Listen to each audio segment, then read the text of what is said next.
What exactly you're seeing? Yeah. Okay. Yes. Okay, very good. You know, I was just thinking while you're saying that, there's another member of our club that's not here, B, and she has a tabletop telescope too. It's kind of funny because we do these star parties, you know, you go out and show the public different things, and B will have her tabletop telescope up, and there'll be a big long line to her scope, and the rest of us will have like one person, you know, at ours. So for whatever reason, they're popular. So.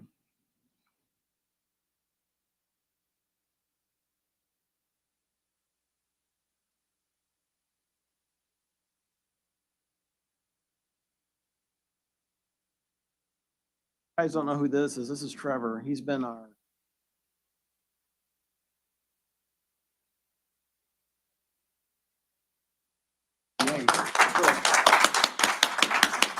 He figured it all out and kept us going when otherwise we wouldn't have been able to have meetings. And so he saved us. And now he's trying to save us again tonight.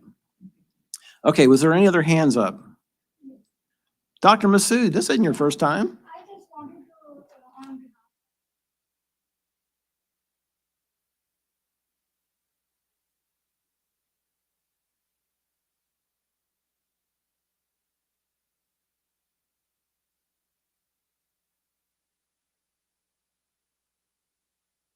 and through the university, we can develop some kind of Doing that for him, testing the audio. work with our astronomy. I'm trying to give you some audio. Sorry, Dr. Masood, I was trying to give him a little audio, so he's trying to do a test.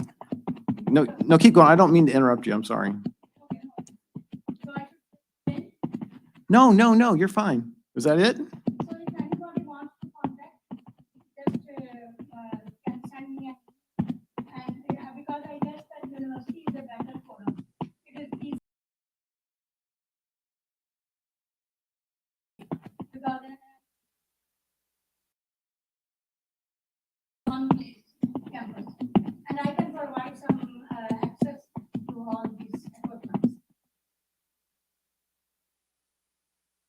All right, very good. You should do a member's minute sometime. Tell us all about that. Okay, any other hands? People who haven't been here before. We're going to be so late on this meeting. Okay, we got to move along because we got to be out of here by 9:30. That's the rules. We're going to have to buzz along. Okay, so this is our agenda. We've got a bunch of great short talks, but you guys have had plenty of time to absorb all these by now. If you're an online person, which you probably aren't because nobody's online, you send questions to jsclive@gmail.com or type them as a YouTube comment. I'm assuming we're still not on there. Okay, now, when you leave here, the green button blues, okay? Right to the right of that door out there, the doors are locked. So you got to push the green button, which unlocks the doors, and then you push the door open, let it close. But the doors can't be open for more than 20 seconds or else an alarm goes off and it's really loud and awful and we'll all hate you for the rest of our lives. So don't do that. You got to push the button, door unlocks, go outside, don't let it open, don't let it stay open for more than 20 seconds. Okay? All right. Now,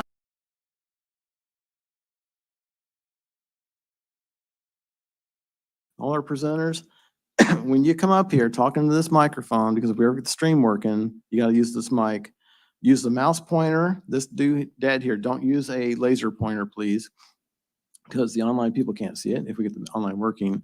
And Ron will be walking around if we get this working. He'll have a microphone for questions so people on the stream can actually hear the questions. All right? Now, so don't be afraid to talk into the mic if we get this working. What? Oh, what do you know? It's working. So Ron, you were on, man. Next time somebody says something in the audience, you got to go get the microphone on them, okay? What? What? Now it's not working. It was what? That was a response of. What? Now they're saying somebody is listening to us. Well, I'm glad you're out there, whoever you are. Thank you. So Ron, you got to help us in the audience from now on. Got it? Okay, got it. All right, so first up here we have David Haviland with Newtonian cleaning and collimation.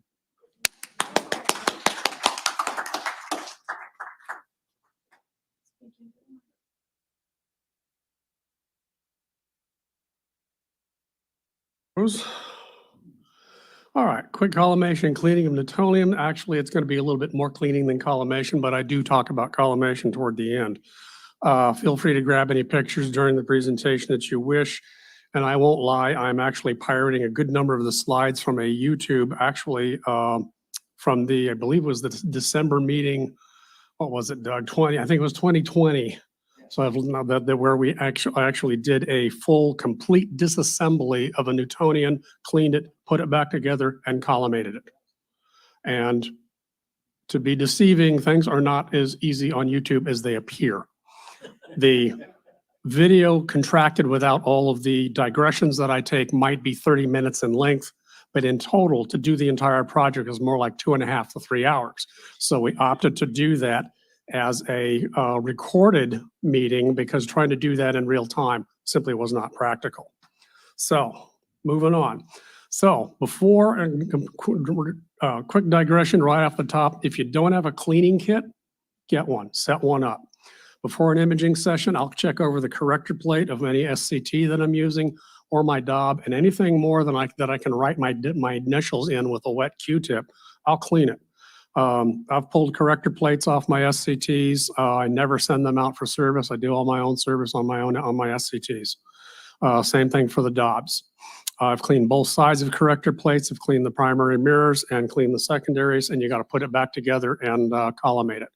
And the truth, they're not rocket science. They're actually very simple designs and very easy to take apart and put together. You just got to be careful and don't rush. So what I suggest for a cleaning kit are a couple of squirt bottles, cotton balls that I get. You see HEB all over them. The single wipe cotton rounds. I like these guys a lot too. Gloves if you want. Squirt bottles with distilled water, and then a squirt bottle with anywhere from 50 to 70% isopropanol. The choice is yours. You go searching on the net for how much isopropanol to use. The recipes are all over the map. Sometimes I'll usually do about anywhere from 50 to 75% myself. Gloves if desired. For serious cleaning of very dirty mirrors, I recommend a cup of water and just 2 drops of Dawn, well mixed. Then you're going to want to let that soak, and I'll show you that shortly.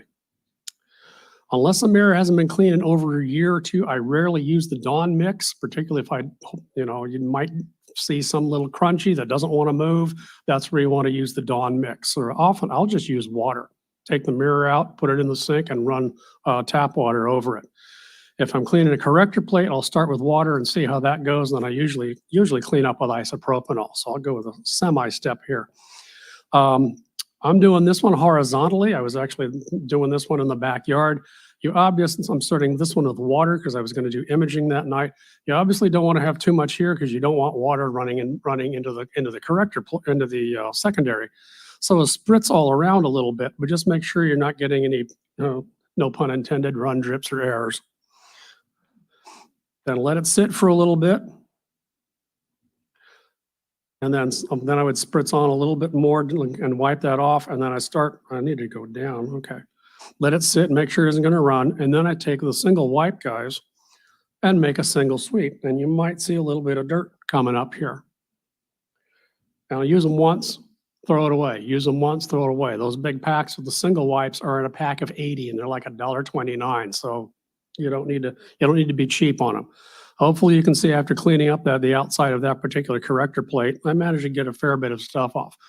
When I first got that SCT, those came off almost black. It was cruddy. There was actually kind of a film on both sides of the corrector plate, and I had to pull the corrector plate out, separate them, say the secondary was fine, and then clean the inside, then clean the outside, and then double check it again. Now, I come back to the DOB Newtonian. You can look down the long axis of the DOB here and look, it's pretty hazy, it's pretty yucky. So the first thing I recommend with a DOB right off the top is getting a label maker and label the arms that hold your mirror in place, and your DOB may vary. This is the Celestron Star Hopper 6. Connie's SCT, Schmidt Newtonian's got a slightly different configuration in the background.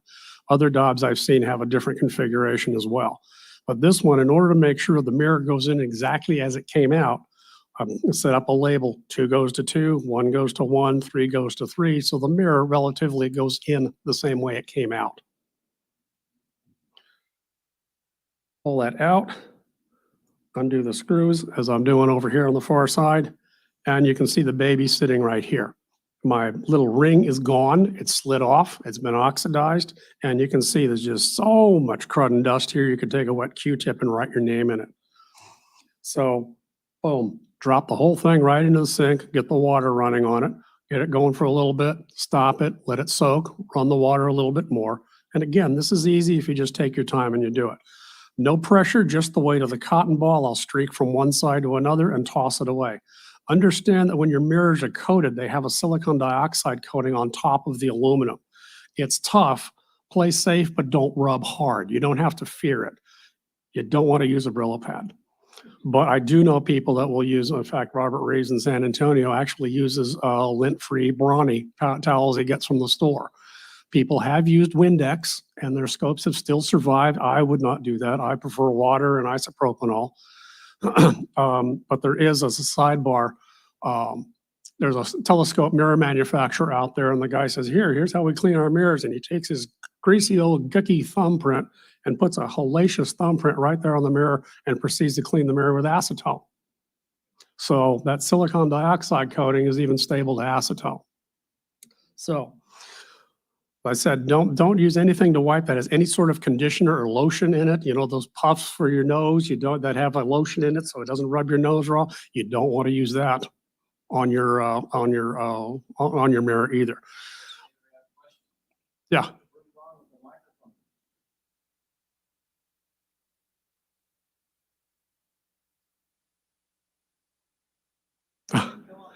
Okay, well, while he's doing that, I actually recommend Dawn over Palmolive. Palmolive, for work-related reasons, had things in it that we could not use our automated DNA sequencers and clean those plates with Palmolive. So Dawn is better for animals, so it's probably better for your telescopes. Gentle, yeah. I have a question okay. for our speaker. I'm doing this also to get Ron some exercise on doing this. Okay, so I want to know, okay, on all the aluminum coated mirrors, are they all coated with silicon dioxide or not? As I understand it, during the coating process, they are. They are. Okay, I did not know that. Yeah, so Thank I you. drag it very gently. I don't ever press down and just hope that whatever is there, if there's something stuck to it, slides right off. Okay, got it. Thanks. Usually with enough water, it will come off. David, we have a question from the web. Okay. How does James Webb clean its mirrors? I think they were clean before it lifted off, so I'm going to let that one go. I wipe it down till it's nearly dry, then spritz on the isopropanol. You can kind of see that going on here. And then you just simply do the same thing. We're wiping and we're wiping and we're wiping and we keep going until you end up with a pristine clear mirror. Now, what I should have done down here on the side is show the picture of the one that had the O-ring falling off and the dust on it, and you can see there's a major difference. Okay, this is part of the story. But I lost my centering ring. I can't collimate it unless I've got that centering ring on there. You know, that little thing that you used in your notebook, you know, back in your high school where you had your little notebook eye protectors and things like that. That's what you do. That's what you end up getting. But get them from the drugstore where you get 5 or 10. Try to get them from Amazon. You get them for anything less than a pack of 500. And it's not like you're going to need 500 eye rings. So I take a piece of paper and in one fell swoop, put the mirror, literally plunk the mirror, don't drop it, but set it on there without scooting it on the paper. I take a pencil, trace out the mirror, and it's just like grade school. Cut out the paper dolls, cut out the circle, and then I fold it in half, fold it in a quarter, and then you just nip the very tail end up here to give you a tiny, tiny hole like this. I center it over the mirror, stabilizing. I don't have to worry about touching it because I'm only holding the paper. Yes, that's a Sharpie. What I'm going to do is I'm going to come in and put a tiny, tiny dot dead center on that hole. Then using the cover again, I'll use that as a shield for my hand and then come in with a pair of tweezers and my little center, the circle that I want to put in, and tap it back with a pencil eraser. Then I'll use, again, my sheet of paper, or I can actually use pressure on my finger and put it down, and then put it down a little bit more firmly. Then go ahead and put your scope back together. So why was this important? If you have a target, then then I have a target to line up my secondary. Vids and talks, as I said, make this sound very easy. It is easy, but it will take time. Collimation, the most important step. Learn to do it yourself. It's easy and you'll do a better job than you will if you honestly have it outsourced. Outreach actually forced Connie's in my hand because many times we'd get to a location and find the scope absolutely wackadoodled. We couldn't see anything. We had to check the primary, check the secondary, and then adjust before the patrons came out to view. So very often we were collimating before the kids came out of the building to observe. As a rule, secondaries don't move much because of their weight and they're reasonably well locked down. But in traveling, the primary, because of its size and weight, will sometimes wiggle. So you've got this centered in here. You've got that fairly well gone. You can peer in through the eyepiece as you go over here and make sure you can see your entire secondary, and then just kind of clamp this guy down a little bit. Now, to laser or not to laser collimate, that's the question. I will use a laser collimator caps, Cheshire collimators. Haven't really wrapped my head around them yet. And you can also collimate with your eyes once you get enough experience. The ultimate test is always going to be a star. But as some of the more experienced people in the club know, the catch with a laser collimator is that it too must be collimated. If it's not, then your collimation is going to be off by a percentage of how off your laser collimator is. So that's why they've got holes that you have to feel around. Yeah. Okay. But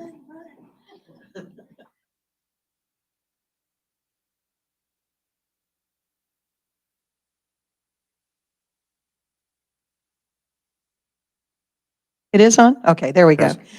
You're going to hate me for this, but I am so new. I have no idea what the word collimate means. Okay, we're talking about aligning the mirrors of the scope so you can see something. That's in a short sentence what collimation is. No, that's fine. It's a perfectly good question. Because I've had people show up to Star Parties events where their mirrors are off shooting into different places and they can't see a bloody thing. And the reason is the mirrors aren't aligned with each other. And this is what we have to get to. So I said, I'm going to go with a laser collimator here. You've got these, if you feel around the label, you'll feel these indentations. There are usually 3 of them on these laser collimators. You have to poke the holes. Yes, you might have to poke through the label. So what? Question? Yep. I have an old Edmund Scientific 6-inch, probably from the late 60s. Yep. So it doesn't have a silicon oxide coating, I'm sure. It's got something else. So Yep.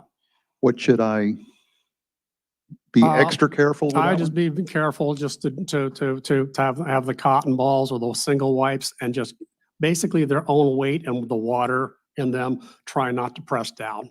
Try not to press down too much. This is something where you want to take your time and just keep repeating wipes until it's good and clean. Now, this is a bit of a digression, but after the cleaning, you can actually take a flashlight and go in back of the mirror. And if you see lots and lots of holes and you're seeing your surface is degraded, then we got to have a separate conversation about getting it recoated. Okay.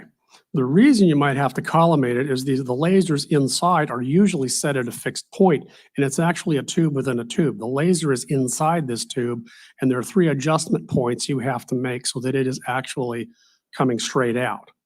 So what I'll do here is we've got this, Connie got this with her 12-inch. This is a laser collimator, and what it is really is nothing more than a piece of wood with 2 smaller pieces of wood with a V in it. And I'll show you it in a little bit. But what you do is you rotate this, position it against the wall about 6 to 8 feet away, position it against the wall and rotate it. And you'll see what happens when I don't have the video of it, but we'll get there. So what you have to do is if you decide you have to make an adjustment, you come in with the Allen wrench that comes with the collimator, so you don't want to lose that. You might have to loosen 2 contact points to adjust the one. Just don't over tighten, hoping you're going to get it all into the right place. Here's what I was talking about. I've got 3 different ways of doing this. This one came with the 1 scope. I 3D printed this one, but it's not big enough. The best one that I use actually is 4 pieces of PVC that I super glued to a piece of scrap flooring.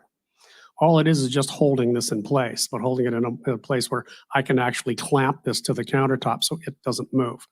And then 6 feet away, I've got a sticky note with a black dot on it.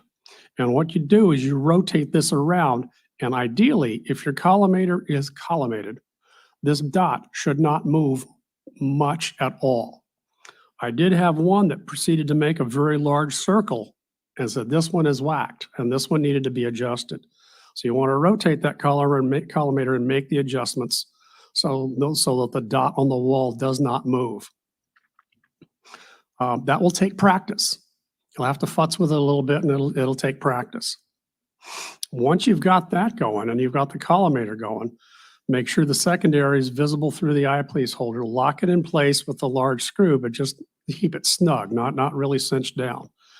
This is a Phillips head screw, and you want to be careful with a Phillips head down the long axis of your Dob because you don't want to let go of that screwdriver.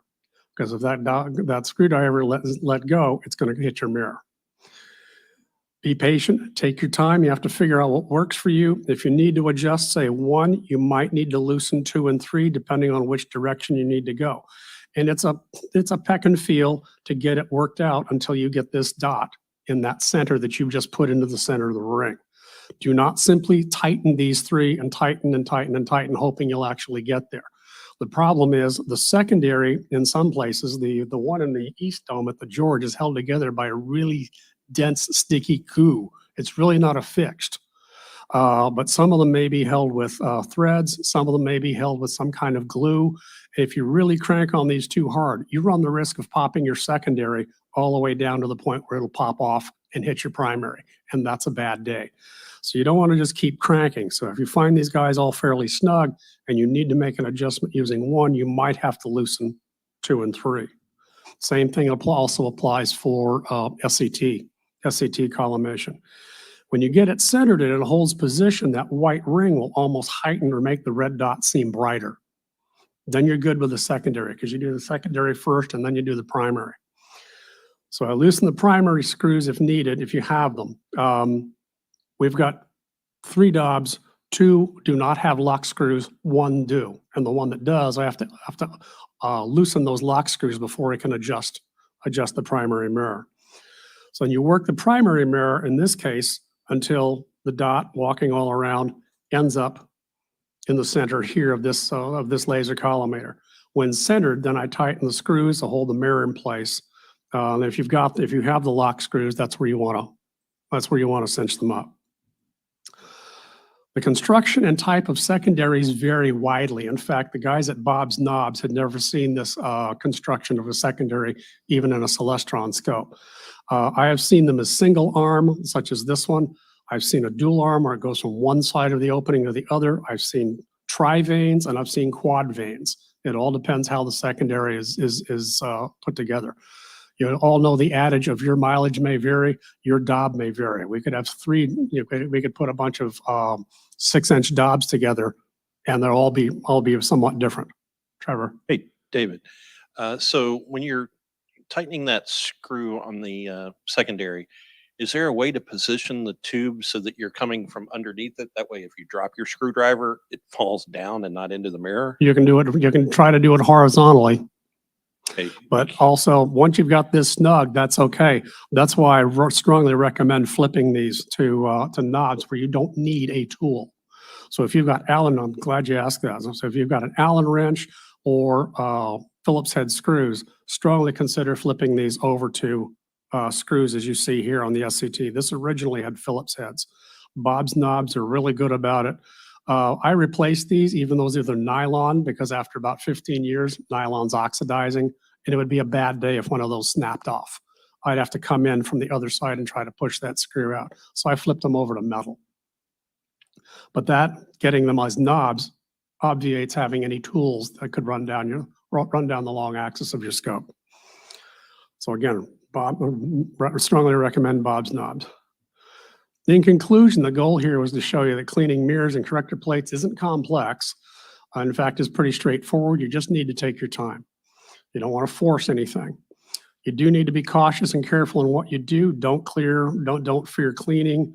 Yeah, 5 different YouTube vids will probably show 5 different ways to do things as well. So I would take them all together. Question, yeah. Yes, sir. What I found is used a paper donut for your mark on your mirror. I use a triangle because that lets me know which direction the screws are in. So I put it so it aligns with the screws. So That's a I good know it's idea. tip of the screw, and I know I'm moving it up and down and which That's a good lateral idea. action. So Learn to collimate routinely, especially out in the field, whether you're doing outreach or observing. And the final check's always going to be a star. Now, granted, these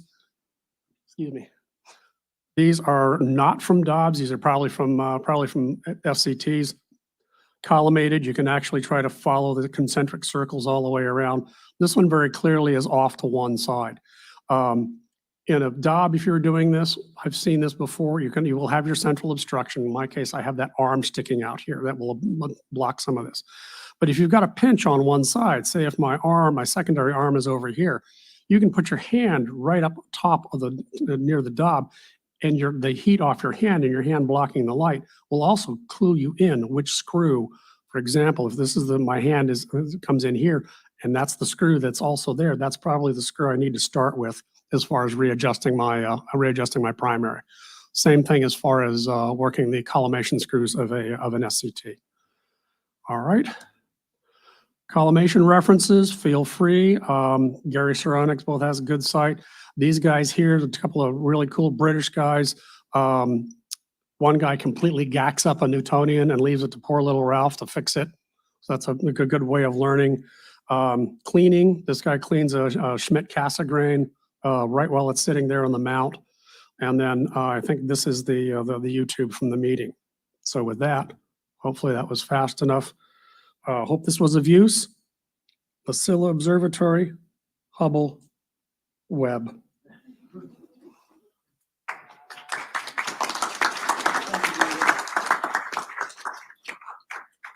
All right, David, thank you very much for that talk. And next up, we have Mark DeCellis with a graphical view of our solar system.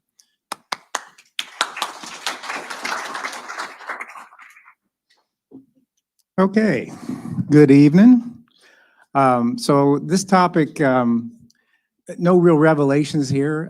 If you're like me, when I think about looking at the planets, now that you have a clean scope that David showed you how to do, I think of them as how I see them on my telescope, right? I mean, I can picture Saturn, I can picture Jupiter, and on out. But we all read about planets. We read about how big they are, what size they are, all that kind of stuff. But conceptually, I have a hard time piecing that together. So I just kind of got interested in thinking about how to do that. I'm a chemical engineer by trade, so I'm not this astronomer wizard like some of the guys here. So I think of things in spreadsheets and charts and graphs. So I thought I would just chart stuff. And as I did that, I kind of learned a lot of things about the planets that I didn't really know. So let's just go through. So first, let's just get this out of the way. This is what the definition of a planet is. And y'all may remember 2006. Some of y'all have a very emotional tie to that date because that's when the IAU redid their definitions of a planet, right? And this is the definition. It's orbit around the sun, has sufficient mass that it becomes basically round, and it's cleared its neighborhood around its orbit. And then a dwarf planet is the same too, but it has not cleared its neighborhood, and it's not a satellite. And other than that, everything else is a small solar system body.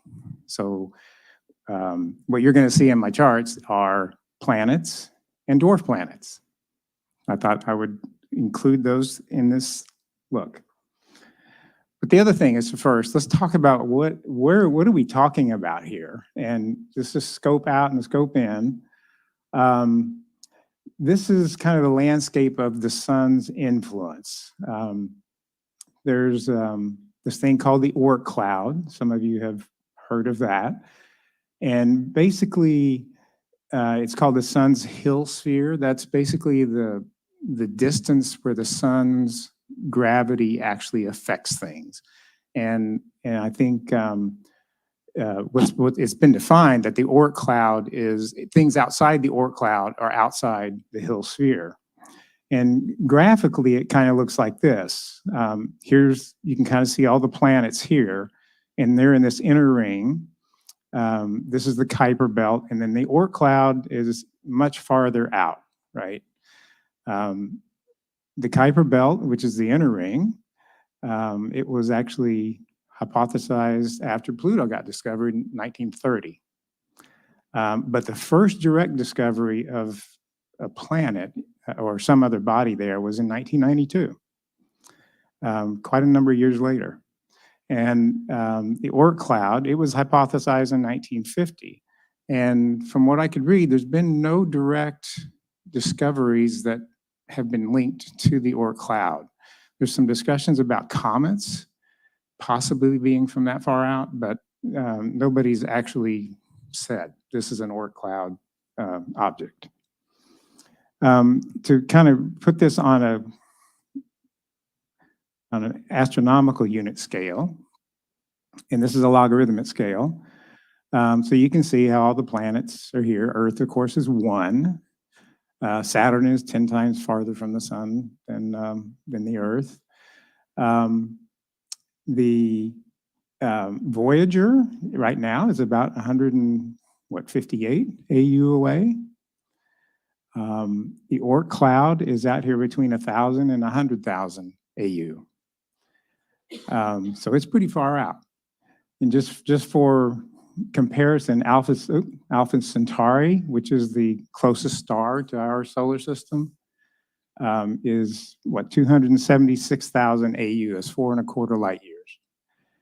And then just another thing on this chart was Voyager 1, the closest star it's going to pass to is this star, and it will be 1.7 light years from that star in 40,000 years. So that kind of gives you a sense of scale, right? These are very large distances. Let's keep scoping inward. So we had the Kuiper belt. So now we'll look at the Kuiper belt and further in. And so in the picture here, you can see this is the Kuiper belt and then all the planets inside. And when you look at it from an AU standpoint, again, astronomical unit, here's our planets. Pluto is here. This is the Kuiper belt objects. And then there's all these other trans-Neptunian objects that are farther out. And you can kind of see how they're scattered around. Mark, Yes. we have a question here. Okay. I just want to know, so does like Proxima Centauri also have an Oort cloud? Do our Oort clouds kind of rub against each other, or? Well, it's so far away. They probably are not communicating Oort clouds, I would guess. I think what we're learning, from what I read, there are so many things about other star systems that from planets and other things that it wouldn't surprise me that there's things like that around all the stars, because we're learning so much about that in these days, right? So let's keep moving through. This is getting back to the Kuiper belt stuff, and you can kind of see the scale of that we're talking, and again, these are starting to be objects, obviously, that are actually detected and named. Oops, sorry. And we're going to another step inward. So now we're going to look at the asteroid belt. So here you have, you can see the orbit of Jupiter, and then inside that is the asteroid belt, and then you have all the inner planets. And you can see we have these object fields here and here, the greens, and then you have these amber colored here. And on this astronomical unit chart here, And this is also giving the Y scale is the angle of their orbit relative to the ecliptic of the solar system. So you can see how these objects are, they're kind of all over the place, right? But the main asteroid belt is here between 2 and 3 AU. This Hilda's triangle, which are these objects in this triangle looking shape, the orange amber ones, are here at about 4 AU. And then the Jupiter Trojans are out here around Jupiter at 5. And those are these groups, groups here and here. And we actually have a spacecraft that's going out to the Jupiter Trojans right now. I think it's supposed to get there in, what, 5 or 6 years. So that's a view of the asteroid belt. So from here on, we're going to look at some of my spreadsheet charts. Okay, so these are spreadsheets. So these are the astronomical units from the sun for the different planets and Hey, Mark, I got a question for Yeah. you.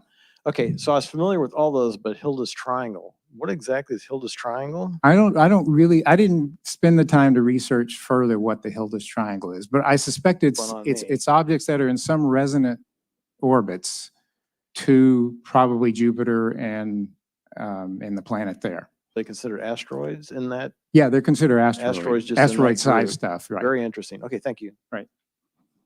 So getting back to this, looking at the different some of the data on the planets, and the convention here is the red ones are planets, the blue ones are the dwarf planets.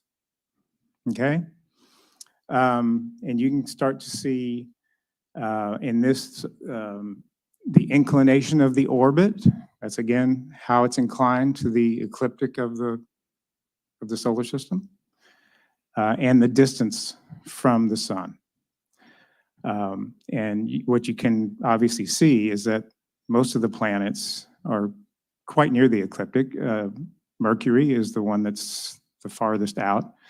All the dwarf planets have rather inclined orbits to the ecliptic. And as a scale, the New Horizons spacecraft is out here about 55 AU. That's the one that just went by Pluto and the other Kuiper Belt object, a few years ago. So that kind of gives you a sense of scale. And then right now, Voyager 1 is 158 AU, so it's well off this chart. And it's traveling at 3.5 AU per hour, per year, so nothing is going to catch it that is out there right now. It will continue to be the farthest object for a long time to come. Oops. So look at the planet radius. And this isn't going to be surprising to a lot of you because you know how big some of the planets are, but the planets are on the right side charts, and then the terrestrial planets, the 4 inners, and the dwarf planets are on the small charts. And this is exactly what you know.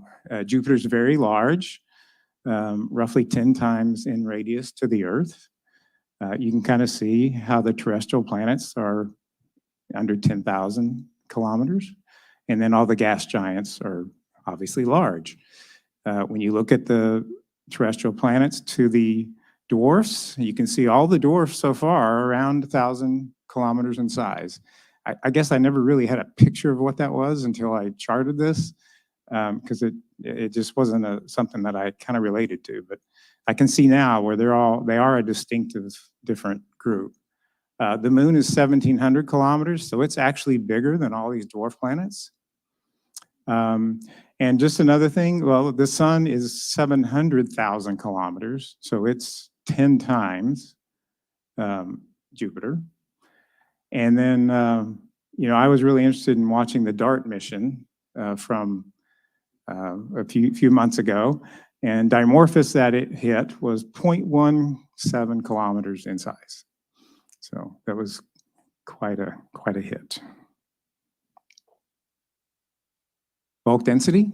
You guys know what bulk density is? It's the total volume the mass divided by the total volume of the planet. So it kind of gives a sense of how dense it is.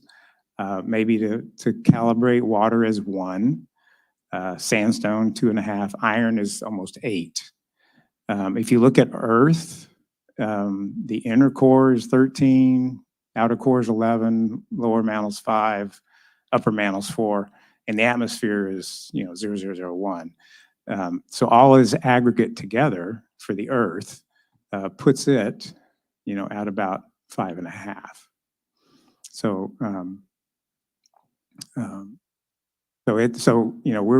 it's up here in the higher density planets, of course, the rocky ones. When you look at everything else, you can see the gas giants are very low.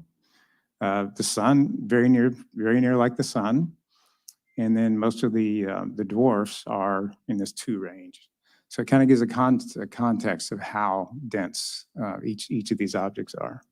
And just as a comparison, the moon is 3.5. And Bennu, you guys probably may have seen OSIRIS-REx take the sample from Bennu a couple of years ago. And if you imagine you have that picture in your mind where it touched and it scattered the rubble from the surface, it just, quite a scatter. And I had that picture in my mind about how that was. And Bennu is just very not dense, right? It's just a rubble pile. And that's why it has such a low density. But that was a very good graphic on how the density can be different in things, on objects like that. Mark, Yeah. question. How does the collective mass of the asteroid belt compares to the collective mass of the planets? Let's go back.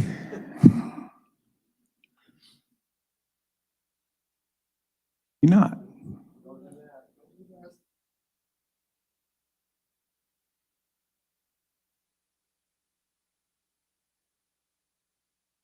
So the total mass of the asteroid belt is 3% of the moon. Okay? And 39% of its mass is in the 1 minor planet series. And then 62% of its mass is in the largest 4 asteroids. So there's a lot of objects, but they are not big.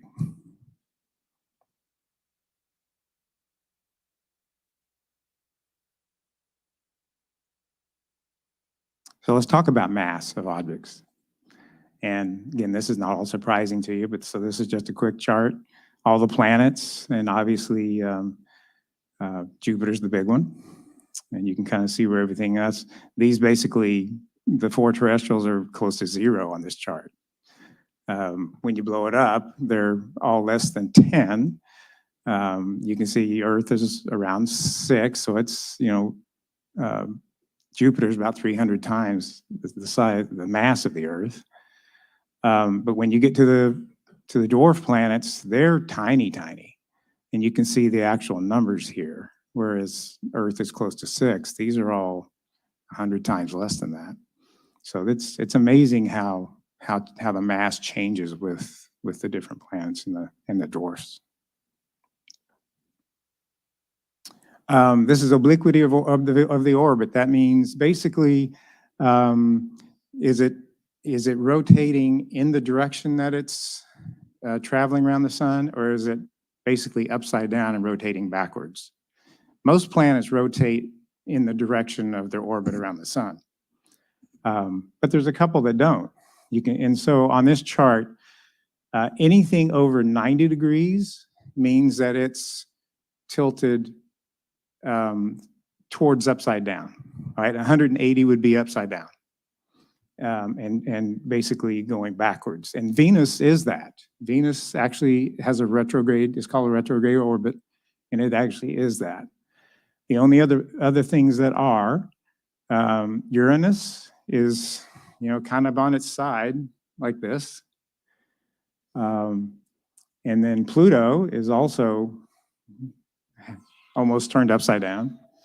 So, but the rest of them are all within 25 degrees or so of their straight up and down. So I didn't really know this until I looked at this. Eccentricity of orbit. This is, all the planets are in an ellipse.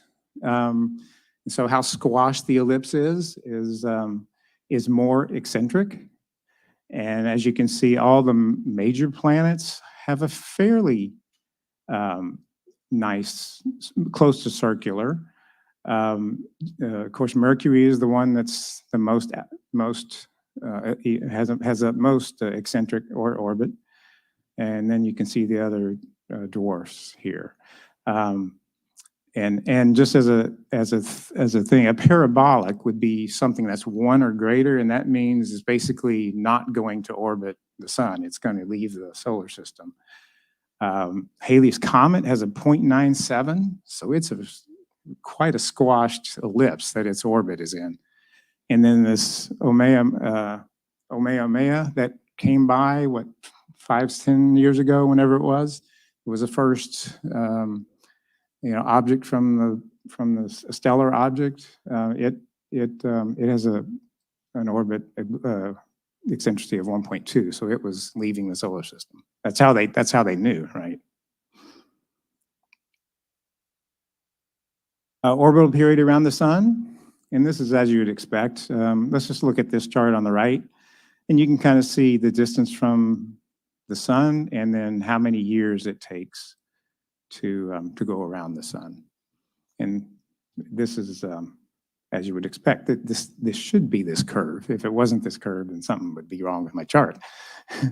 But you can see only, it's Uranus and the inner planets inside of that are the only ones that you'll see a full orbit in your lifetime.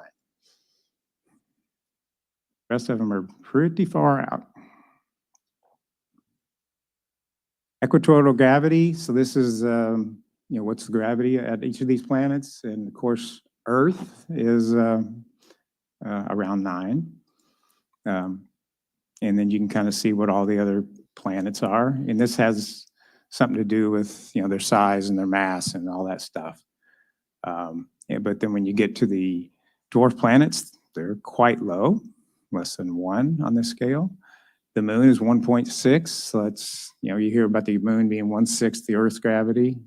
That's the number, 1.6 compared to the Earth of around 9. And then Bennu that we had talked about earlier, its the gravity is 0.002. That's how non-gravitational it is. And take that another step forward is the escape velocity. There's actually an equation for this. This is the gravitational constant. But you can kind of see the escape velocity for the different planets. Of course, Earth is around 40,000.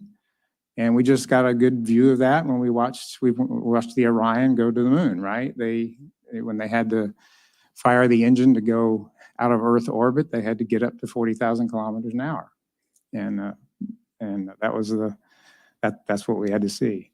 And you can see when you come back over to the dwarf planets, they're quite low. So this is why going to these other planets, the smaller ones are a lot easier to get to and get off.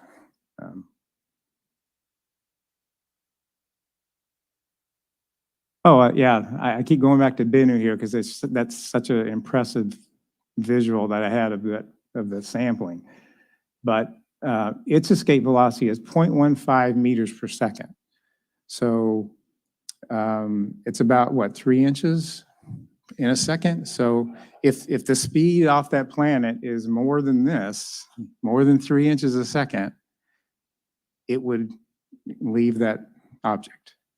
That's how low the escape velocity is. Anyway, it's kind of interesting. And then here's one of the last ones, the number of moons. I wasn't really sure, but you can see what the numbers are here for everything and the year of discovery. Of course, I don't have years of discovery on some of them because they've just always been, right? And then here is one of the JPL keeps the Solar System Dynamics group. They keep all the statistics on different things. And right now there are 8 planets, 212 planetary satellites, 1.2 million asteroids, half of them numbered, half of them not, and 3,800 comets, 500 of them numbered, most of them not. And these numbers change every day. I've been watching it. They change every day. Mark, Yeah.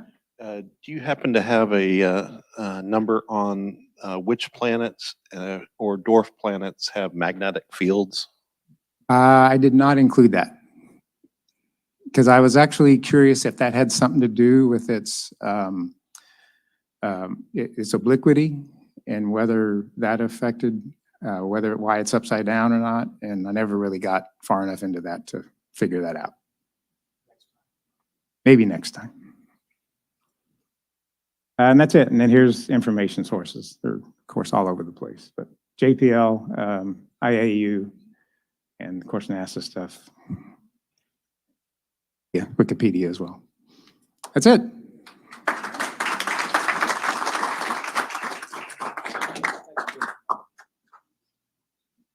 Okay, thank you very much. I was just gonna say one thing real quick. You know, it's really great when we have more participation like this, Mark, and all these guys doing these presentations. Just makes me a lot more interesting. We have a lot of variety.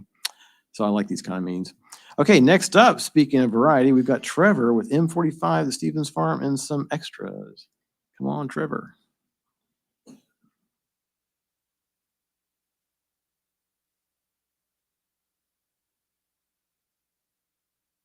All right, let's get started here.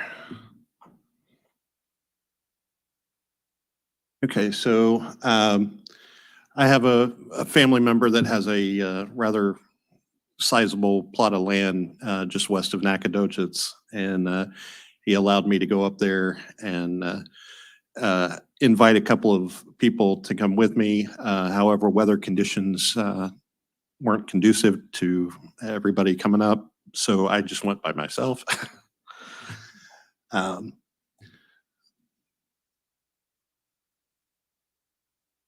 Okay, so the top picture on the left there is the main or the front open pasture, and then toward the middle of the property we have this nice little lake, and then very near the lake is this 40 by 100 building. It is insulated, and we do have space heaters that can, or propane heaters that can heat the area.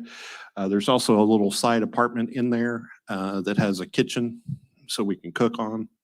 So we'll potentially have some future events out there for the club. And then, of course, there's four-wheelers for running around on the property.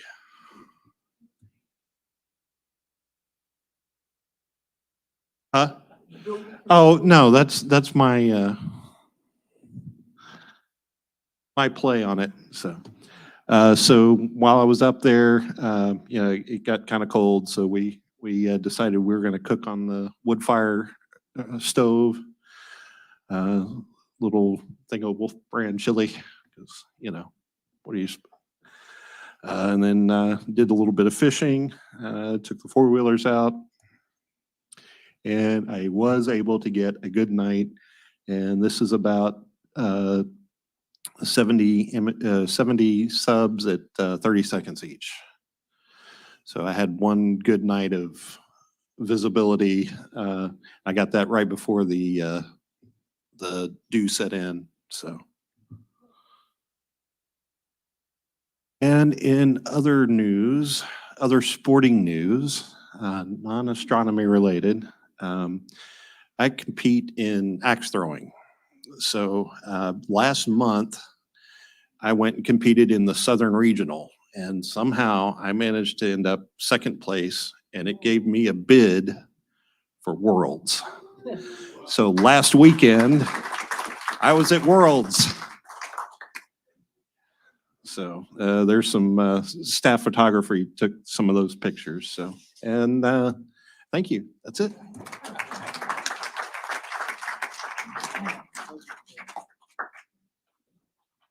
All right, thank you for that, Trevor. Okay, next up, we got members minute with Dan. Snapshots of the Board on Physics and Astronomy Fall Meeting. Dan. Trevor, remind me never to try to throw anything at you. Yeah, this is kind of weird, guys. I was invited to this meeting. First, I had absolutely no clue why, and I'm still not sure I understand.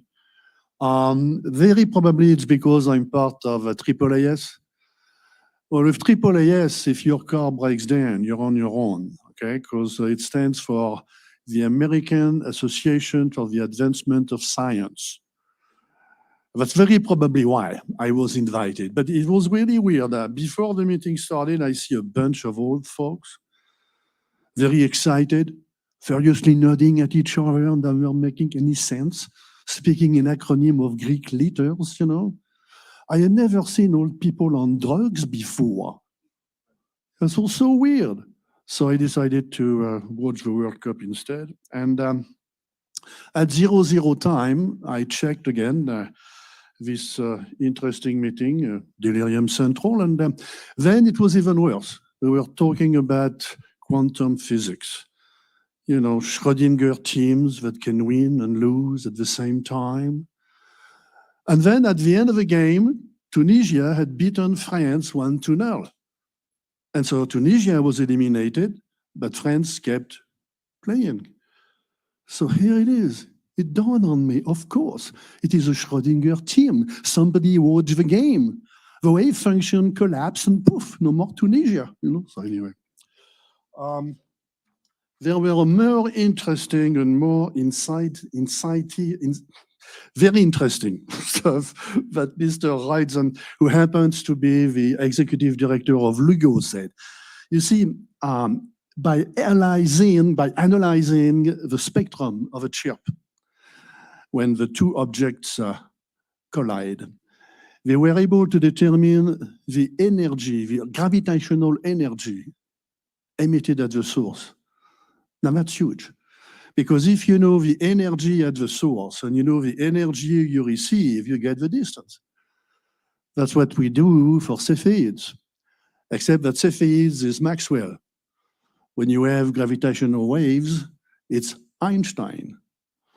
And it's inversely proportional to the distance, not to the square. But in any case, thanks to this event in 2017, we were able to determine the distance, and chance had it that a gamma ray burst happened at about the same time, 2 seconds after actually. And so through the gamma ray burst detected by the SWIFT satellite, and I wish I had more time to tell you about this bird because it's a fantastic satellite. SWIFT is the right name for it. I have never seen a bird react that fast. So anyway, SWIFT determined the galaxy where the event occurred. And so at that point, the astronomers went to work and determined the redshift. Now, if knowing the distance was huge, getting those two numbers was huger. Because if you have the speed in kilometers per second and you have a distance in megaparsec, you get kilometers per second per megaparsec. That's H naught. That is the seed of expansion of the universe. Great stuff. And as you know, we've been trying to determine H naught for a while since Hubble actually found it. And there is some disagreement there. There is a group called the supernova H naught for the equation of state of dark energy. Those guys have picked H0 at 73 kilometers per second per megaparsec. But the guys who are using the CMB, the cosmic microwave background, find it at 67.7. Now there is a 10% difference between the two, and clearly the shoes doesn't fit. So who is right? Well, LIGO, look at that. LIGO put it at about 70 kilometers per second per megaparsec. So we have great hopes that very soon we'll be able to figure out how fast the universe is expanding. Okay, now we have, of course, some new development in gravitational observatory. There are several planned and in development. There is one in India that is planned in central India, but we don't know the funding, so very probably this is going to be problematic. The Europeans have the Einstein telescope. I love that we call it ET. And the Einstein telescope will be underground. The Europeans love to make their observatory underground because it can double as a fallout shelter. It can be useful pretty soon. And the importance of the European design is that it completes the third side of a triangle. And that gives you an idea of the polarization of a gravitational wave. Also, the distance, 10 kilometers instead of 4 for our LIGO, is important because it gives you more sensitivity. And the Europeans are not the only one in the game. Of course, we are doing the same stuff. The Cosmic Explorer in the US will be 40 kilometers, which is 10 times what LIGO is. And the reason why we are going through those monsters is that with this kind of sensitivity, we may be able to observe gravitational waves during the dawn of the formation of the first stars and galaxies. Now that would be very interesting. And they call that standard sirens, as we call standard candles in the optics. They call it standard sirens because of the noise that the chirp makes when the two objects collide. Yup, yup. And that's very interesting because we have now what is called multi-messenger astronomy.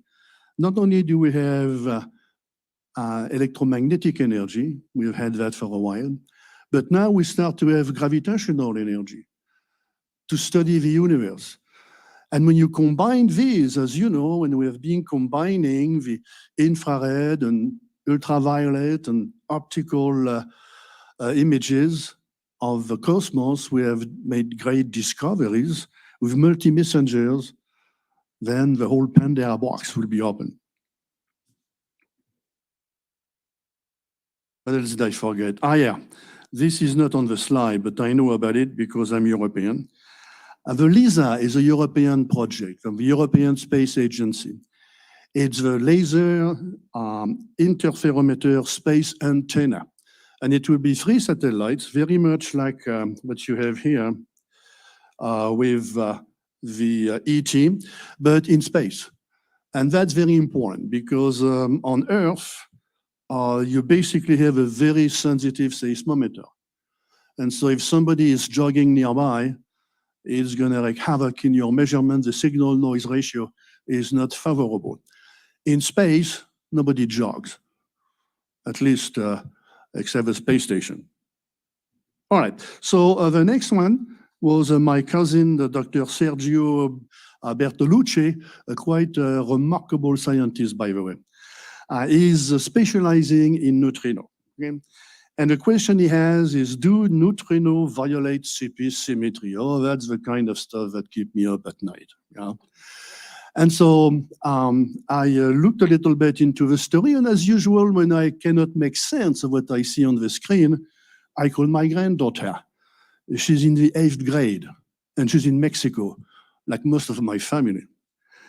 And I ask, honey, I understand that my neutrinos are violating CP symmetry. Should I call a lawyer? She said, abuelo, abuelo. Abuelo means granddaddy. Abuelo, you don't understand. We learned that last year. CP symmetry means the charge parity symmetry says that particle and their antiparticle should behave in the same manner. And clearly they are not, because if they did, we would not be here. It would be a bunch of gamma ray photons bouncing around. So we have to make sure that we understand what's going on. Something somewhere is violating CP symmetry. Now the quarks, we know, are doing some of that, but it's not enough to explain the preponderance of matter in the universe. Maybe neutrino will do it. Yeah, of course, I knew that. And now go your homework, okay? Kids these days. So in any way, it went on with Matrix. I've seen the movie. And then it asks all sorts of questions about the flavor of those neutrinos. Neutrinos can change flavor. They can move from one flavor to the other. Conservatives cannot even understand the question. Now, what we are going to do to pursue a line of interesting inquiry here is we are going to put together a very complicated system by which they will shoot neutrino from the Fermilab in Illinois and shoot them to South Dakota. Why can't they shoot that thing to Florida instead? People are about to die soon over there anyway. So this is the plan. This is the plan, and of course, it's going to be very expensive. And don't hold your breath, because it's going to take a while. You can expect to see some result in the late 2030s. That's all I had.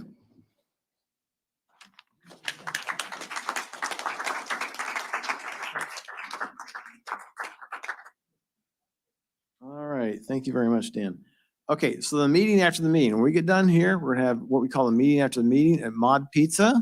Mod Pizza, you go out here to Millbrook, you shoot up north, you turn left on Clear City Boulevard, you cross El Dorado, and right in front of HEB, there's a Mod Pizza. We'll be there after the meeting. Hope you all can join us for that. We would normally have a short break here, but we are just way, way, way out of time, so we're not gonna do it. That's the way it is. Anyway, next up, I have Brandon with the Cosmic Inventory. Come on, Brandon.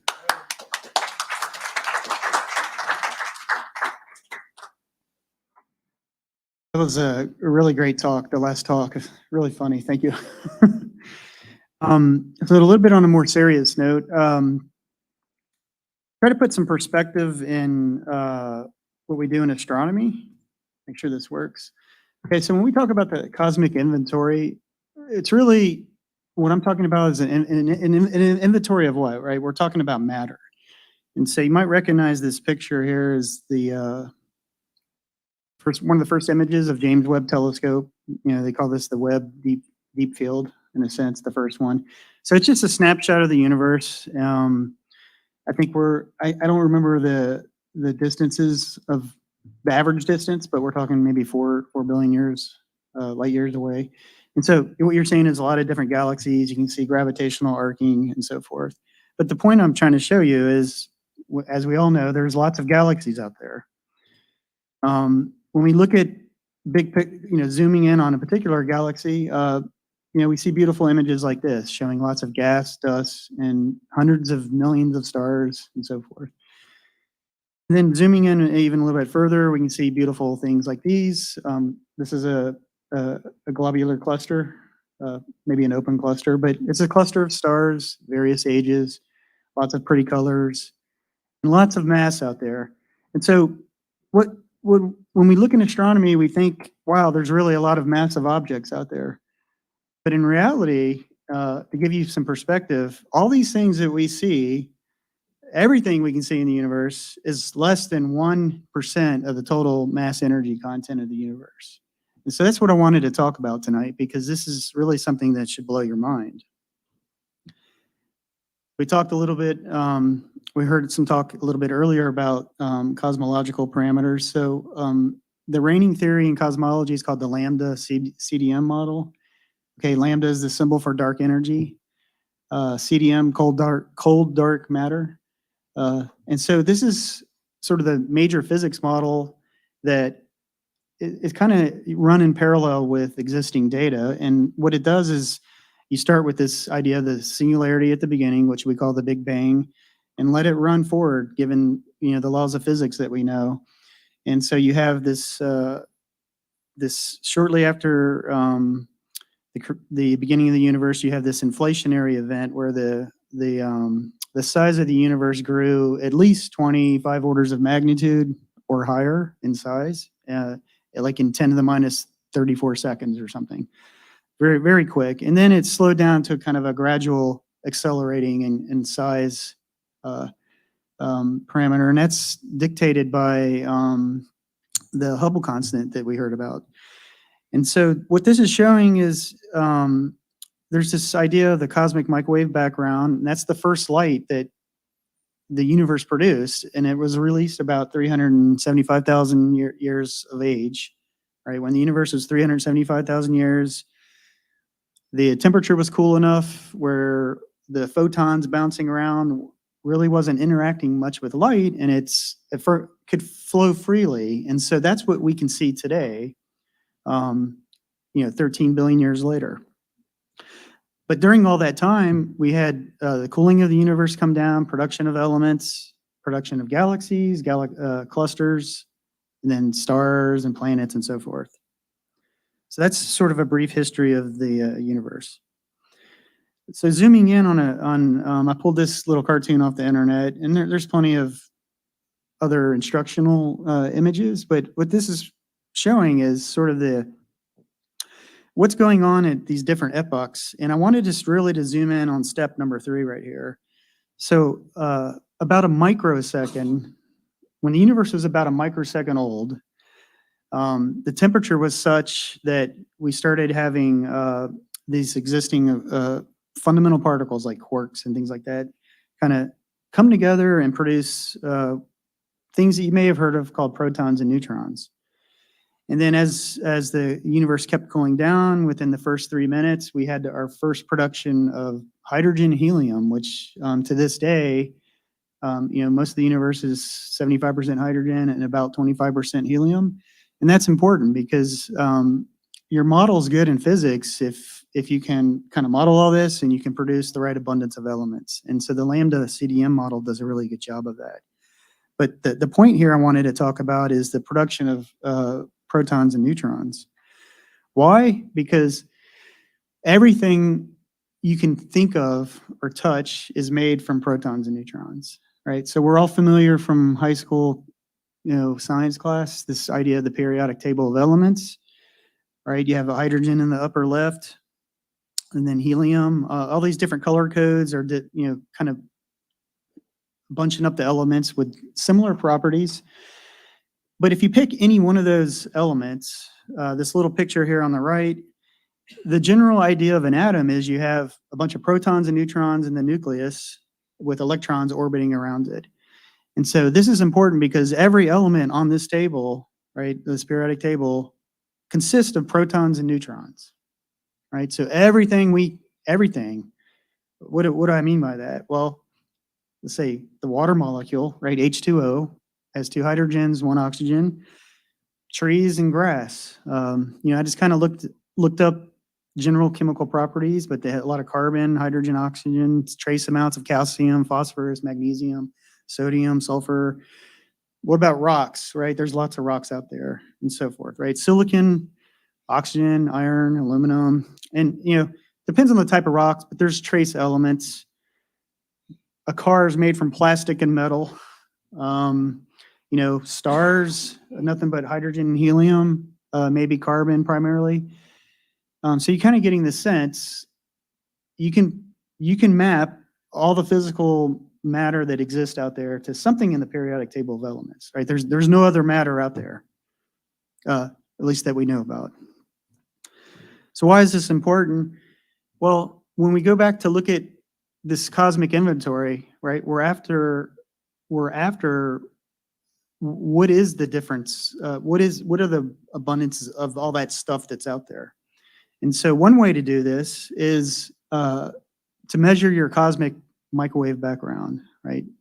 And so what you need to have is a nice sensitive instrument that can measure the temperature in any direction. And so that's what a lot of famous satellites like WMAP, COBE, and then more recently the Planck satellite has done. And so what I have here on the lower left here is sort of an all-sky view of the actual temperature of the universe, right? If you think of a map of the world, right? When you open it up on a piece of paper, it has an oval shape, right? But when you kind of roll it up, it's the globe.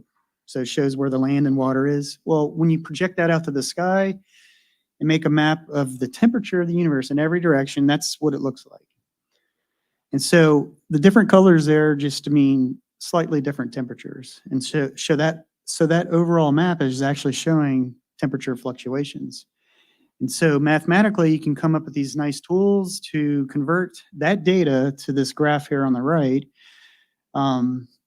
And basically, to get that graph, what you do is you just pick small angles and you measure, you look at the temperature differences, and the smaller you go, you get different, let's say, variations in temperature depending on what kind of angle you look at.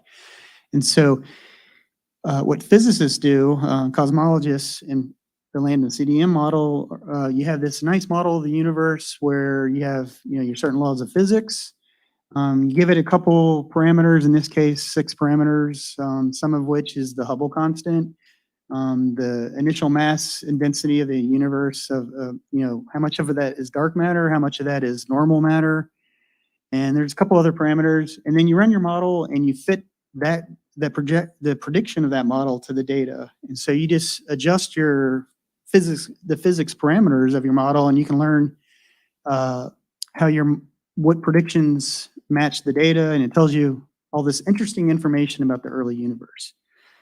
So this is one way to do it. And what's important is, if you look at the peaks here, each one of these peaks in these models, in this model, tells you it's related to some physical process happening in the early universe. And so that's how the physicists derive, based on how good the fit is, the amount of dark matter that was in the universe, the amount of normal matter, right? All the protons and neutrons, the expansion rate, the information about inflation, all these things that we're interested in.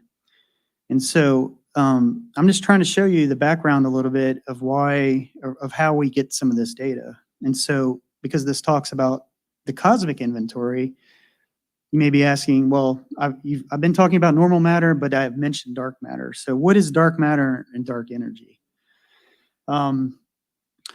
So I mentioned also the Planck satellite data. So the last set of data produced by Planck was published, the 2018 results. And so here's a snippet from the Astronomy and Physics Journal that has the publication of the results. And it's actually a fairly large paper. And this is this table here is a snapshot from the paper itself. And I just wanted to show you, there's all these numbers in here, but I think, Dan, you mentioned the Hubble constant from the CMB was around 68. That's where this number comes from. But additionally, what you derive from the CMB is the percent dark energy and the total percent of matter. And this includes the combination of dark matter and normal matter. And I'm going to explain what dark matter is in a second. And not actually what it is, but how it evolves into the cosmic inventory. We actually don't know what it is at the moment. But through some of these other parameters, we also can back out what the normal matter is, and that's what we call baryonic matter. So a baryon is just any combination of 3 quarks. So protons and neutrons are made of 3 quarks, and so we call those baryons. Just a fancy physics term, but it's really referring to matter made from neutrons and protons mostly. And so what I'm trying to get at here is the Planck satellite is, from satellite perspective, is the most advanced, had the most advanced measurement of the CMB. And these are the numbers of what it's telling us for the total mass energy content of the universe. So 68.5% is something called dark energy. About 26% is something called dark matter. And then baryonic matter is around 0.5%. And that's all the stuff we've been talking about, right? All the physical matter, stars, galaxies. Yes, question.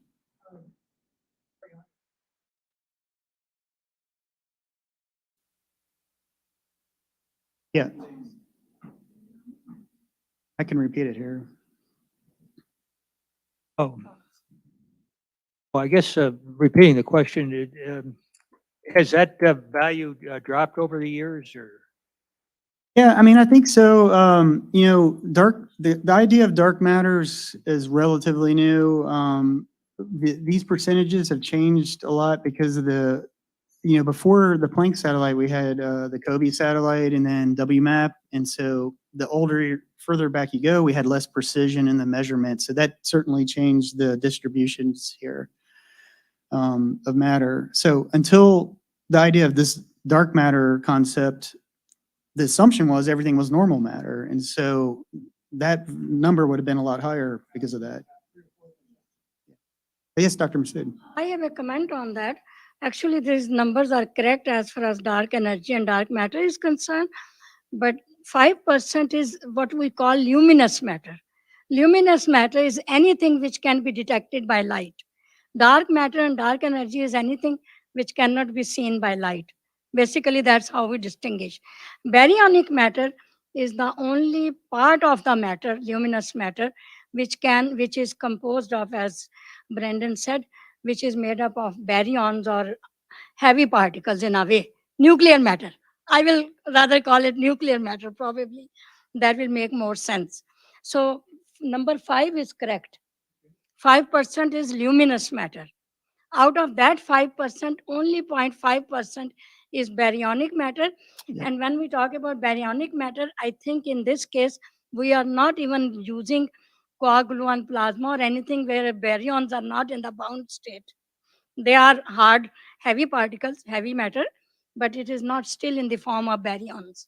Because baryon is very specific matter, which is in the form of nuclei or atoms. Right? Yeah, no, those are good updates too. And I'm actually going to break that down even further to talk about what you said, Dr. Masood. Difference of Yeah, thank you. Brandon? Yeah. We have Trevor. one from the web. How do we know dark matter isn't simply neutrinos? Well, I mean, it could be. So there's, right, nobody's actually discovered the idea of dark matter. There's a lot of candidates out there, depending if you follow string theory, and there's different models of string theory to make different predictions, right? So the leading candidates are, neutrinos, certain neutrinos, something called axions, and then something called WIMPs, which are weakly interactive massive particles. So there's a lot of candidates out there, but nothing's been discovered yet that clearly show one way or another. If you remember maybe last year I did a talk on the experiment on space station called AMS-02. It's actually looking at antimatter, which there is actually a prediction from theory, and it stems back from the 1970s. If you have these particles called axions that have, these are dark matter candidates that interact, they would produce a certain amount of abundance of antiprotons and anti-electrons, what we call positrons. And so they're actually measuring this, and this is a secondary indication that these, if correct, that this matter exists. And they've published 3 papers now, and they're showing that, yes, when you look at the spectrum, that there indeed is something out there producing this distribution of particles. So it's either a new astrophysical process that we don't know about, or there really is these ideas of axions. And so they're not quite ready to say it's dark matter, but it's certainly pointing to maybe the first evidence, indirect evidence of them.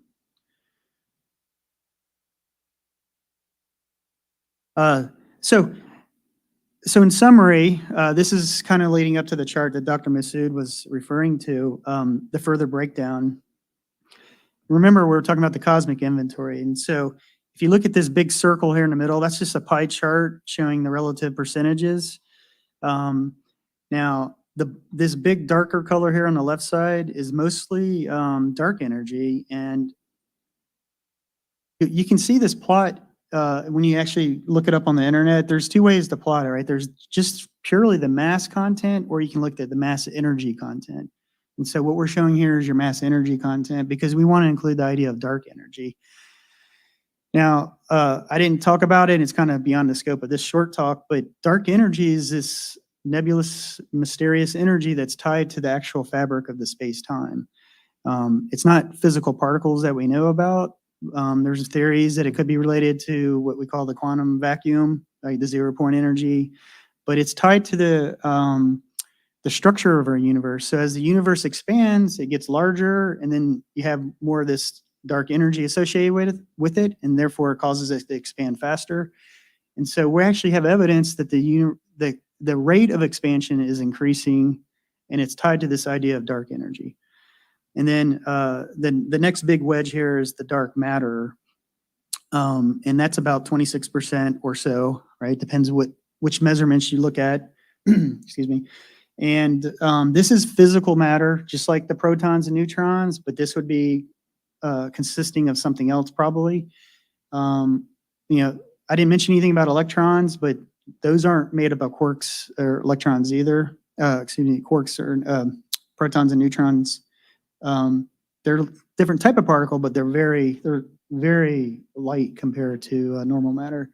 So we think the dark matter could be, you know, there's a whole bunch of different candidates. But there's a lot of observational evidence that we can see, anywhere from looking at rotation rates of galaxies or some of the arcing, the lensing effects that we see from looking at starlight behind very massive galaxies. They can get an idea of the amount of mass that's there versus visually looking to determine that, hey, there really is more mass here that we can't see. And so this idea of dark matter is, just like what Dr. Masood said, it's a new type of physical interaction. It doesn't emit light. And so that's why it's so hard. It's very elusive. You can't really see it or the interactions from it, hence the name dark matter. And so when you look at the actual beginning of the presentation, when I was talking about all the stars and galaxies, this is where the 0.5% comes from. There was this idea of something called the missing baryon problem in physics. It was sort of a mystery for many years, but it's mostly been solved, and that is all the equations and everything predict that, you know, we have a certain mass of the universe, but when astronomers actually go out and look at everything and try to add up the mass based on assuming an average density of stars and galaxies out there, it just didn't match. And it was saying it was way under what we're predicting from theory. And so what they actually found is that most of the mass is tied up in hydrogen and helium gas. When you look at the universe on the large scale structure, it looks like filaments. It kind of looks like a spider web, and it's just clusters and galaxies, and they're all interweaved. And so you get a lot of free hydrogen gas and helium tied up around these filaments. And so that's where the bulk of the baryonic mass is hidden, is in the filament structure of the universe.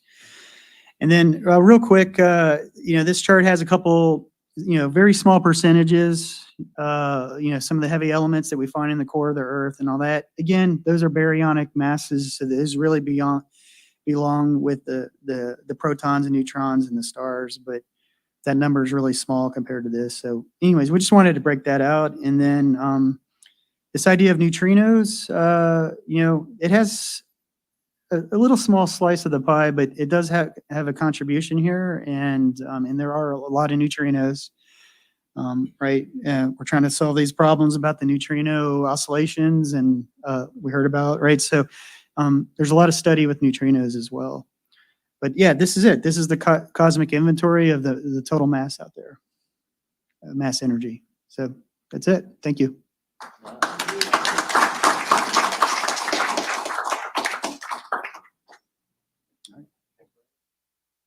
All right, thank you very much for that presentation. Okay, results from the El Dorado Star Party. We got 16 minutes, so we gotta get out of here. So we're gonna do this a little quick. All right, so I went to the El Dorado Star Party at the end of October. Bortle 2 skies, Bortle 1 is all dark, Bortle 9 is all bright. What? What? Okay, I thought I heard something. Okay, anyway, so our original plan was to have 4 astro imaging configurations. But we had a little weather event where we had something called a microburst, or a small tornado came through. This is before and this is after. It also knocked out one of my telescope configurations, so then I wound up with only 2 telescope configurations. One 200 millimeter camera lens, and then the other one a DSLR with a zoom lens on. Alrighty, but before the storm came through, I was able to get this image of this is the IC 348 and Barnard 3 area over here. I got that with an 80 millimeter telescope here and a CCD camera. So I want to tell you a little bit of history about this picture. Back in 2014 at Fort McCavett, I took this picture of NGC 1333, which is this reflection nebula over here, and then these block globules over here. These are star forming areas. They're usually about 1 light year in diameter. So a pretty good picture.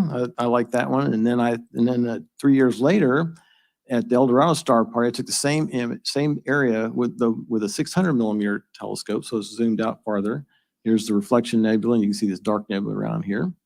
And then I was very interested in this area, so in 2019, I took a picture with a camera lens, 200 millimeter focal length camera lens, and this is that same area there, way zoomed out. So the point of this is with different imaging systems, you get different perspectives on these same areas. And then this is the area I took this year, which is IT 348 and Barnard 3 area up here.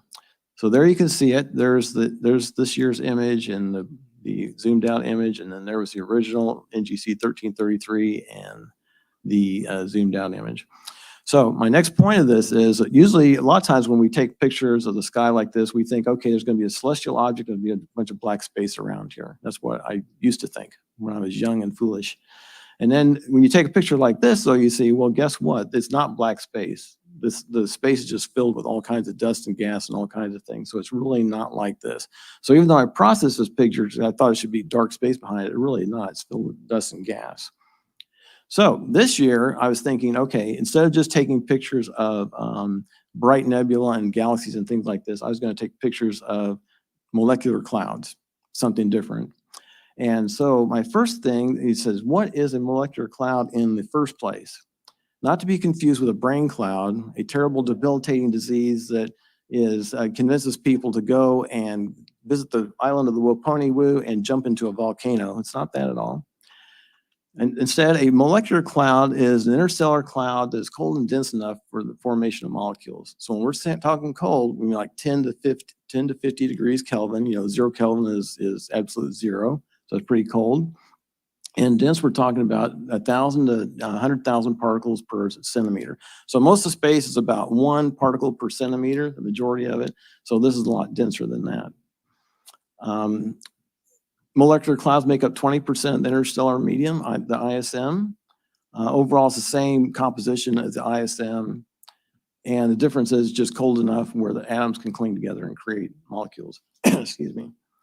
Contains dust and gas. Here's some of the dust examples of dust that's in the ISM and in molecular clouds. And we say dust. A dust particle in space is something like about 1 micron big. That's about how large these dust particles are. Lots of gas in this area. These are the gas molecules that are formed, and it's mostly molecular hydrogen, but they found over 150 molecules have been found in molecular clouds. And they are where dark nebula are located, which is how we got started on this. So this is my first example of a molecular cloud. Over here on the right-hand side is the Gecko Nebula, which is a molecular cloud. And you can kind of see the gecko. There's the 2 eyes there and the body. You got to use your imagination a little bit. That's the Gecko Nebula. And it's next to this thing, Sharpless 2 126, the Great Lacerda Nebula, which is this big emission nebula over here in this area. And we call it the Great Lacerda Nebula, not because, wow, that's a great nebula, we love that. It's called the Great Lacerda Nebula because it's so big. This field of view is about 5 degrees by 4 degrees, so this is actually a very large portion of the sky. So this thing goes on beyond this. It's a very huge area. But so it's a regular emission nebula, but this over here is what we were looking for, is this molecular cloud. And that's probably a little bitty one up there too. Next, the Taurus molecular cloud. Okay, so this is a picture of this area with labels, without labels. Here's a picture of it with labels. So in Taurus, there's this area called the Taurus molecular cloud, and this is just a small portion of it. But you got to think about what this is for a minute. This is a star background here, and then these are clouds of dust and gas in front of the star background. So it's very similar to like if you look up in the sky and you see the blue sky back there and you see the clouds in front of the blue sky, it's like that in space also. So we have these clouds and this star background. And there's at least 2 catalogs of dark nebula, the Barnard catalog and then the LDN catalog, the Lens Dark Nebula catalog. And you can see these different ones in this area. So when we look up into Taurus, normally we think, well, there's a bunch of bright stars and there's black space behind it. But the reality is that there's this Taurus molecular cloud up there. It's not just all black space. It's actually filled in with all this dust and gas. And the densest areas of the molecular clouds are what we call dark nebula. And there they are. All right, moving on from molecular clouds, I also took a picture of a emission nebula. This is Sharpless 2 119 in Cygnus. This is hydrogen only, that's why it's black and white. And I also got a color image by combining hydrogen and oxygen together. This is sometimes called the clamshell nebula. You can judge for yourself whether, I don't know whether the mouse is doing that. Anyway, you can judge for yourself if that looks like a clamshell. This is actually located right next to, gee, that is a problem. This is located right next to the North American Nebula, NGC 7000, but NGC 7000 much brighter. So Sharpless 2 119 is not imaged as much as that one in this region, because that one's obviously a lot brighter. Then my other imaging configuration was just a camera on a tripod. Using these settings, I made some time-lapse videos, which I'm going to show you. If you came to our October meeting, you would have heard about the Orionids meteor shower. So I went out, I was out at this place on the night that was supposed to be the maximum of the meteor shower. And you can see Orion here. This is the Orion's belt. That's Betelgeuse, there's Rigel, there's Bellatrix, and safe down here. And there's the Orion Nebula. So this is Orion, and supposedly there was supposed to be a meteor shower. But when you put this in motion, if you see a meteor, I'd like to see it. Because this lasts for about 3 hours and there's no meteors there. And this is the winter Milky Way here, right here. That's the winter Milky Way. We call it the winter Milky Way because it's part of the Milky Way that we see in the winter. Why did it not repeat? Okay, I don't know why it didn't repeat. Okay, but you got the idea. Then I also was able to get some time-lapse video of the summer Milky Way. You can see the familiar image here, or asterism of the teapot. Here's the spout, here's the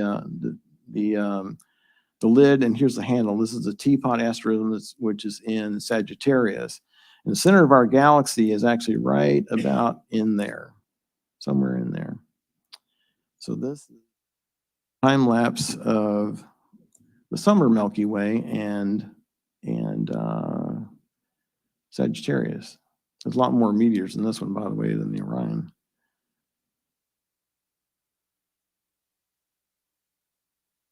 Yeah, and some airplanes. Okay, so that one repeats. I don't know why the first one didn't repeat. Okay, whatever. Anyway, so that's the summer Milky Way. Time-lapse video. These are actually very easy to make. All the astrophotography things, this is one of the easier things to do, is just set your camera up and just let it take, stills and then put it into a video. All right. Now, the last one, this is also the summer Milky Way. You can see here's the teapot.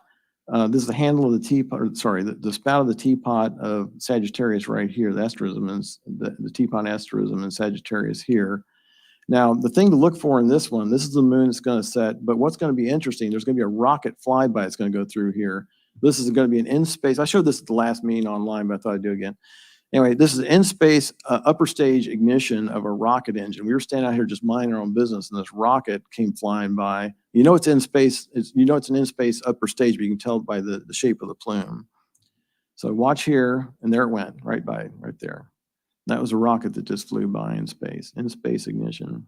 And then there's Sagittarius again. Lots of clouds. There's the rocket again. You guys catch that? Yeah, you don't see that every day, let me tell you. You stand out there, and this rocket goes flying by. It's pretty wild. So that was fun. There, one more time. Okay, that's the rocket flyby. Let's see. All right, and then my last picture, I think, is the moon and Antares. We get really beautiful sunsets out at the X-Bar Ranch. And there's the moon, and there's Antares right next to it. And these pictures and all my other stuff is posted on my webpage, www.holland-observatory.net. That's it. And thank you. Next up, David with Star Party News.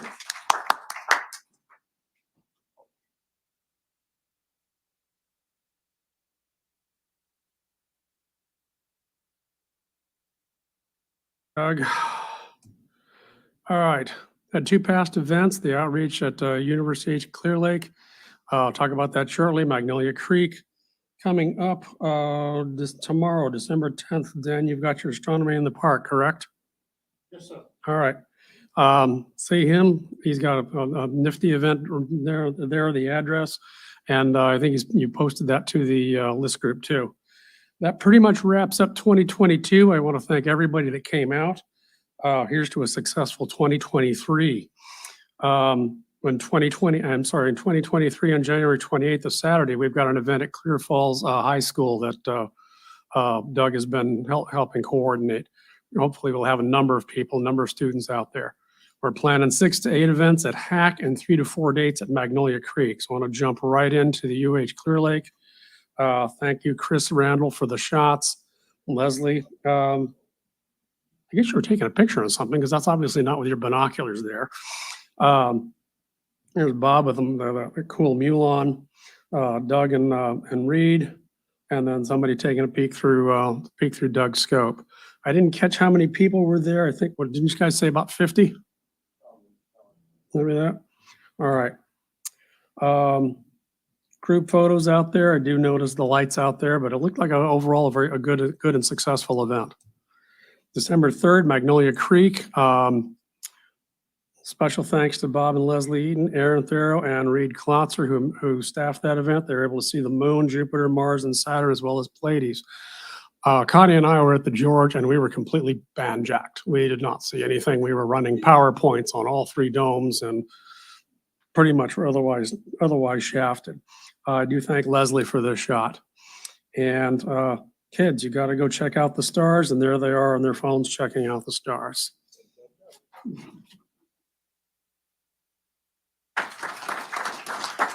All right, thank you, Dave, for that, and thank you for being our Star Party chairman. Oh, I almost forgot about this. Okay, so real quick, we're going to try to go on a combined trip to the Fort McCavett and X-Bar Ranch in spring 2023. So Fort McCavett, and by the way, Reed, have you talked to David yet about what you discovered sometime? Okay, all right. Anyway, you guys need to get together on that. Okay, so Fort McCavett are those dates, and we're thinking about going to the X-Bar Ranch afterwards. A few of us are talking about going to this, but if you would like to go, X-Bar Ranch is great. They got cabins, they got use of a lodge and kitchen, power out in the observatory and the Bortle 2 sky, so it's pretty dark. So if you want to go to this thing, let me know that you want to go, because if we get enough people, we'll make it a real JSC AS event. And if not, just the people who want to go can just go and have fun. All right. But I'd like to know if we can get enough people to go, we'll actually make it a real event. All right, door prizes. So we're going to do door prizes, and then we're going to get out of here. First, I want to thank all of our speakers for tonight. They were great. And I want to thank also Grace, who's with LPI, who take care of everything for us tonight. What? And Joey, wherever he is. Wherever Joey is. Okay, first door prize number is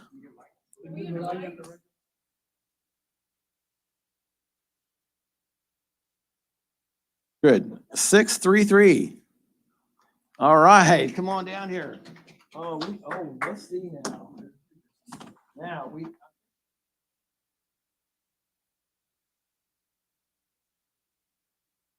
See, I knew you'd like that one. That's why I pulled that one out. I also have the planets by this guy.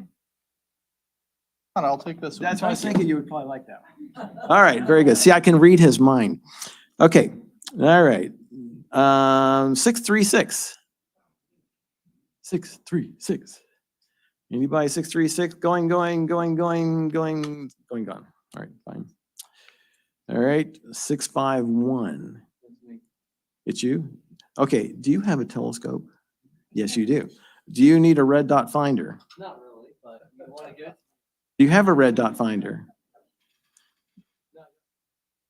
Do you want a red dot finder? Yes, I would. Thank you. Red dot, I've been waiting for someone to actually have a telescope to get that to. Those are cool. I have 2 of them and I love them. All right, we're gonna do one more door prize, maybe 2. All right, 654. Oh, video, come on down here, man.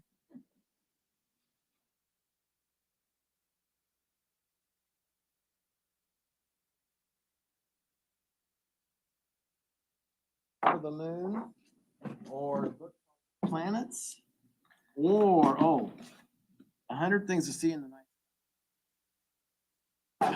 That's what I thought. Thank you. See, I know all these people just a little bit. Just a little bit. Okay, I'm gonna do one more. 650. 650. Rudy, is that you? I saw you smile. I thought maybe that was yours. 650. Anybody? What? 650. Well, get yourself down here then. All right. Okay, Mel, I don't know you as well as the other guys. So come on down here. Okay, I got.